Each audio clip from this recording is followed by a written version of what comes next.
Ευχαριστούμε τον διοικητή, τον γλυκό μας άνθρωπο που μας δέχτηκε το αγκάλιο στο ξεκίνημα και συνεχίζουμε γιατί είμαστε στο 70% τώρα του αποτελέσματος.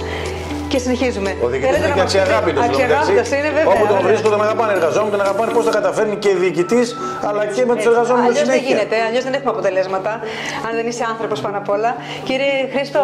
Κύριε Χρήστο Τσάμι, θέλετε να μας δώσετε μια αίσθηση πώς είναι το αποτέλεσμα από αυτό που γνωρίζετε από πριν, πώς σας φαίνεται?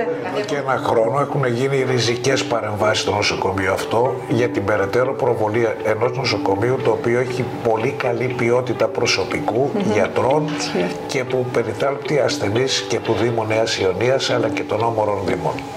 Πράγματι είχατε μια πολύ καλή ιδέα το πρώτο συναντηθήκαμε και με την κυρία Μπακαλιάνου να ξεκινήσουμε την ανακαίνιση του πιο ευαίσθητου κομματιού που είναι η μευτική γυναικολογική κλινική του νοσοκομείου μας. Και το σημερινό αποτέλεσμα είναι πραγματικά εντυπωσιακό.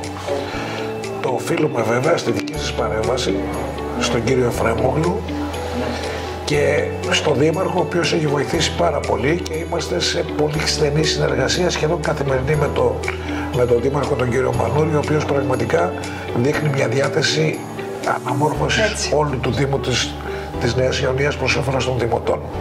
Εμείς είμαστε πραγματικά πολύ χαρούμενοι και πολύ περήφανοι για το έργο που έχει γίνει. Είναι η πρώτη κλινική που ανακαινίζεται σε αυτό το ποιοτικό επίπεδο και θα συνεχίσουμε εδώ και με τις υπόλοιπες κλινικές. Θέλω να συγχαρώ όλους τους συντελεστές οι οποίοι συνέβαλαν στο να υπάρξει αυτό το εκπληκτικό αποτέλεσμα. Να είστε καλά, ευχαριστούμε πάρα πολύ.